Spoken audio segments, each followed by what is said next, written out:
ನಮ್ಮ ಯಾವುದೇ ಬುಲೆಟಿನಲ್ಲಿ ನಾವು ವಯನಾಡು ದುರಂತವನ್ನು ಟಚ್ ಮಾಡದೆ ಹೋಗಕ್ಕೆ ಸಾಧ್ಯನೇ ಇಲ್ಲ. ಅಂಥ ಒಂದು ಭೀಕರ ದುರಂತ ವಯನಾಡಲ್ಲಿ ನಡೆದು ಹೋಗಿದೆ.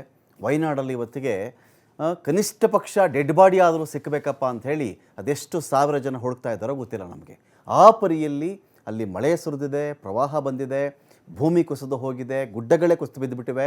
ಜೊತೆಗೆ 4.5 ಕಿಲೋಮೀಟರ್ನಷ್ಟು ಪ್ರದೇಶವೇ ನಾಪತ್ತೆ.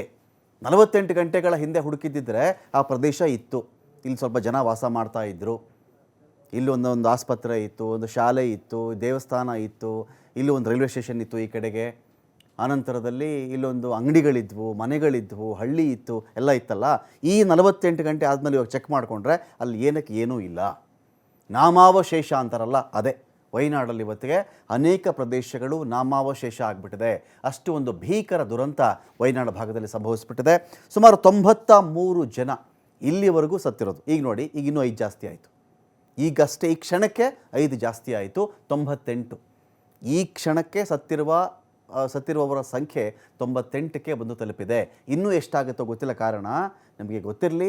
ಸುಮಾರು 450-400ಕ್ಕಿಂತ ಹೆಚ್ಚಿನ ಮನೆಗಳಿದ್ದಂಥ ಒಂದು ಊರೇ ನಾಪತ್ತೆ ಅಂತ ಹೇಳಿಬಿಟ್ರೆ, ಒಂದು ಕಾಲ್ಪನಿಕ ಸಿನಿಮಾದಲ್ಲಿ ನಾವು ಯಾವತ್ತೋ ನೋಡಿದ್ದಿರಬಹುದು.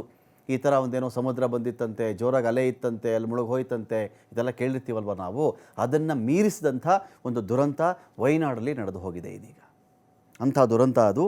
ಇದುವರೆಗೂ ವಯನಾಡಿನ ಭೂಕುಸಿತದಲ್ಲಿ 98 ಶವಗಳು ಸಿಕ್ಕಿವೆ. ಇನ್ನೂ ಅನೇಕ ಜನ ನಮಗೆ ಪತ್ತೆ ಆಗಬೇಕಾಗಿದೆ.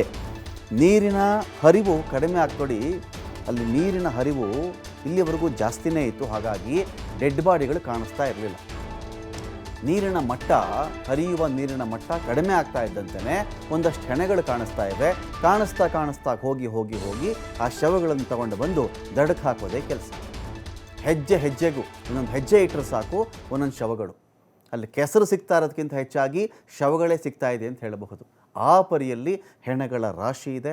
ಮಣ್ಣು ತೆರವು ಮಾಡ್ತಾ ಇದ್ದರೆ, ಯಾವುದೋ ಒಂದು JCBನೋ ಯಾವುದೋ ಒಂದಷ್ಟು ಜನನೋ ಸ್ವಲ್ಪ ಅಲ್ಲಿ ಮಣ್ಣನ್ನು ತೆರವು ಮಾಡಿದ್ರೆ ಸಾಕು, ಅಲ್ಲೆಲ್ಲ ಶವಗಳು ಸಿಗ್ತಾ ಇವೆ ನಿಮಗೆ. ಮೇಪ್ಪಾಡಿ 1ರಲ್ಲೇ 48 ಶವ. 98 ಶವಗಳಲ್ಲಿ ಇದುವರೆಗೂ 41 ಜನ ಇದು ಈ ಮನುಷ್ಯನ ಹೆಸರು, ಇದು ಇಂಥವನಿಲ್ಲಿ ವಾಸ ಮಾಡ್ತಿದ್ದ.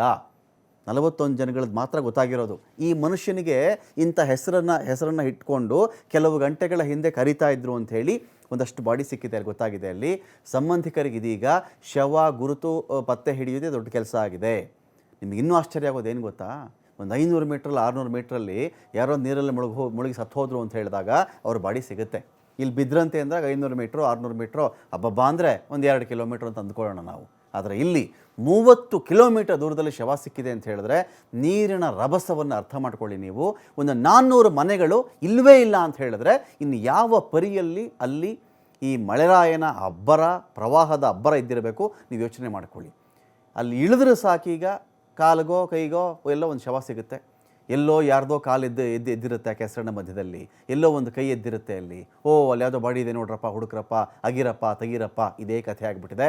ಎಂಟೈರ್ ವಯನಾಡು ಮಾತ್ರ ಅಲ್ಲ, ಇಡೀ ಭಾರತ ವಯನಾಡಿನ ಇವತ್ತಿನ ಸ್ಥಿತಿಗೆ ಮಮ್ಮಲ ಮರುಗ್ತಾ ಇದೆ.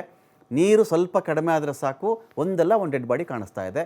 ಕಾಣಿಸಿದ್ರೆ ಸಾಕು ಅದನ್ನು ತೊಗೊಂಬಂದು ಅದನ್ನು ದಡದಲ್ಲಿ ಇಡ್ತಾ ಇದ್ದಾರೆ. ಯಾರ್ದು ನೋಡಿ 400 ಮನೆಗಳು.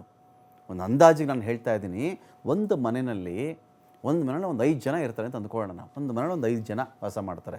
5 ಜನ ವಾಸ ಮಾಡ್ತಾರೆ ಅಂದರೆ 400 ಮನೆಗಳು ಇಂಟು 5, 2000 ಜನ. ಒಂದು ಆ್ಯಾವ್ರೇಜ್ ಹೇಳ್ತಾ ಇದ್ದೀನಿ ನಾನು. 2000 ಜನಗಳು ನಾಪತ್ತೆ ಆಗಿರಬಹುದಲ್ಲವೇ? ಬಿಡಿ ಆಯ್ತು, 2000 ಜನ ಇಲ್ಲ, 1500 ಜನ ಆದರೂ ಇದೀಗ ನಾಪತ್ತೆ ಆಗಿದ್ದಾರೆ ಆ ಭಾಗದಿಂದ. ಮನೆಗಳೇ ಇಲ್ವಲ್ಲ, 400 ಮನೆಗಳೇ ಇಲ್ವಲ್ಲ. ಹಾಗಾಗಿ ಅವ್ರು ಏನಾದರೂ ಅಂಥೇಳಿ ಇದೀಗ ಹುಡುಕಾಟ ದೊಡ್ಡ ಸವಾಲಾಗ್ಬಿಟ್ಟಿದೆ. ಇನ್ನೂ ಕೂಡ 240 ಮಂದಿ ನಾಪತ್ತೆ ಆಗಿದ್ದಾರಂತೆ. ಕೊಚ್ಚಿ ಹೋದಂಥ ಜನರ ಬದುಕೇನಾಗಿದೆ, ಅವರು ಎಲ್ಲಿದ್ದಾರೆ, ಹೇಗಿದ್ದಾರೆ, ಎಲ್ಲೋ ಒಂದು ಇಡೀ ಜೀವ ಹಿಡ್ಕೊಂಡು ಕೂತಿದ್ದಾರಾ, ಸತ್ತೇ ಹೋಗಿದ್ದಾರಾ, ವಿ ಡೋಂಟ್ ನೋ. ನಮ್ಗೆ ಯಾರಿಗೂ ಅದ್ರ ಬಗ್ಗೆ ಒಂದು ಮಾಹಿತಿ ಸಿಗ್ತಾ ಇಲ್ಲ. ಹಾಗಾಗಿ ಇದರ ನಡುವೆ ಅನೇಕ ರೀತಿಯಲ್ಲಿ ರಕ್ಷಣಾ ಕಾರ್ಯಾಚರಣೆ ಕೂಡ ಇದೀಗ ಶುರುವಾಗಿದೆ. ಮಾನವ ಸರಪಳಿ ನಿರ್ಮಿಸ್ಕೊಳ್ಬೇಕು, ಯಾವುದೋ ಒಂದು ಹಗ್ಗದ ಆಸರೆ ಇಟ್ಕೊಳ್ಬೇಕು, ಯಾರ್ದೋ ಅಲ್ಲಿ ಮಾಹಿತಿ ಇರೋರನ್ನ ಕೇಳಬೇಕಲ್ಲಿ. ಈಗ ನಾವು ಕೊಡಗಲೆಲ್ಲ ನೋಡಿದ್ದೀವಲ್ವೇನ್ರಿ, ಅದು ನಮ್ಮದೇ ಕೊಡಗಲ್ಲಿ ಈ ಥರ ಪ್ರವಾಹ ಬಂದಿದ್ದಾಗ ಸ್ಥಳೀಯ ಒಂದಷ್ಟು ಹುಡುಗರು ಗ್ರೂಪ್ ಮಾಡ್ಕೊಂಡಿದ್ರು. ಈ ಗ್ರೂಪು ಆ ಬೆಟ್ಟದ ಹಿಂದೆ ಅವರೊಂದು ಜನ ಇದ್ರಲ್ಲೋ ಎಲ್ಲೋ ಅಲ್ಲಿ ತಾತ ಅಜ್ಜಿ ಇದ್ರಲ್ಲೋ ಅವ್ರು ಎಲ್ಲಿ ಹೋದ್ರಪ್ಪ, ಈ ಮನೆಯಲ್ಲಿ ಒಂದು ಪುಟ್ಟ ಮಗು ಇತ್ತು ಅದರಲ್ಲೊಂದು ಬಾಣಂತಿ ಇದ್ರಪ್ಪ, ಅಲ್ಲಿ ಹೋಗಿದ್ರಾ, ರೀಚ್ ಆದ್ರ, ಪ್ರವಾಹ ಬಂದುಬಿಡುತ್ತೆ. ಯಾರ್ಯಾರು ಎಲ್ಲೆಲ್ಲಿದ್ರೆ ಅಲ್ಲಲ್ಲೇ ಮೊದಲಿಗೆ ಪವರ್ ಸಪ್ಲೈ ಕಟ್ಟಾಗ್ಬಿಡುತ್ತೆ ಅಂಥ ಕಡೆಗಳಲ್ಲಿ. ಎಲೆಕ್ಟ್ರಿಸಿಟಿ ನಿಮಗೆ ಸಿಗಲ್ಲ ಆ ಸಂದರ್ಭದಲ್ಲಿ, ಅನೇಕ ಕಡೆ ಸಿಗಲ್ಲ ರೀ. ಅದು ನೆಟ್ವರ್ಕ್ ಸಿಕ್ಕರೆ ಸಿಕ್ತು, ಇಲ್ಲ ಅಂದ್ರೆ ಇಲ್ಲ. ಮೊಬೈಲ್ ಇತ್ತು, ಚಾರ್ಜ್ ಇಲ್ಲ ಅಂದರೆ ಏನು ಮಾಡ್ತೀರಿ ನೀವು? ಅಂಥ ಟೈಮಲ್ಲಿ ಮಡಿಕೇರಿ ಭಾಗದಲ್ಲಿ ಕೆಲವು ಸ್ವಯಂ ಸೇವಕ ಹುಡುಗರು, ಯುವಕರು, ಅಂದರೆ ಇಲ್ಲಿ ನಿಮಗೆ ನೀರಲ್ಲಿ ಒಂದು ಡೆಡ್ ಬಾಡಿ ಕಾಣುತ್ತೆ, ತಂದು ದಡಕ್ಕೆ ಹಾಕೋದು ಒಂದು ಟಾಸ್ಕ್. ಅದು ಮಡಿಕೇರಿ ಭಾಗದಲ್ಲಿ ಏನಾಗ್ತಿತ್ತು ಅಂತ ಹೇಳಿದ್ರೆ, ಎಷ್ಟೋ ಕಡೆ ಮನುಷ್ಯ ಕಾಲ್ನಡಿಗೆಯಲ್ಲಿಯೇ ಕ್ರಮಿಸ್ಬೇಕು ಅಲ್ಲಿಗೆ. ಕೆಲವು ಕಡೆ ಜೀಪ್ ಹೋಗಲ್ಲ, ಗಾಡಿ ಹೋಗಲ್ಲ, ಇನ್ನೇನು ಹೋಗಲ್ಲ. ಕಾಲ್ನಡಿಗೆಯಲ್ಲಿ ಕ್ರಮಿಸಿದಾಗ ಯಾರು ಕೈ ಮುರಿದು ಹೋಗಿರುತ್ತೋ, ಯಾರಿಗೆ ವಯಸ್ಸಾದವ್ರು ಇರ್ತಾರೋ ಅವ್ರು ಬರೋಕ್ಕಾಗಲ್ವಲ್ಲ. ಅವಾಗ ಇವರೇ ಅಲ್ಲೇ ಸಿಗುವಂಥ ಕೆಲವೊಂದಷ್ಟು ಎಕ್ವಿಪ್ಮೆಂಟ್ಗಳು ಇಟ್ಕೊಂಡು ಡೋಲಿ ಮಾಡಿಕೊಂಡು ಆ ವೃದ್ಧರನ್ನು ಕರ್ಕೊಂಡು ಬಂದಿದ್ದರು. ಬಹುಶಃ ಅದೆಲ್ಲವೂ ಕೂಡ ಇದೀಗ ನೆನಪಾಗ್ತಾ ಇದೆ ನೋಡಿ. ಅನೇಕರ ಡೆಡ್ ಬಾಡಿಗಳನ್ನು ಎತ್ಕೊಂಡು ಬಂದು ಬಹುಶಃ ಪ್ರಾಬಲಿ NDRF ಇರಬೇಕು, ಅವರು ತೊಗೊಂಬಂದು ಸಾಗಿಸ್ತಾ ಇದ್ದಾರೆ.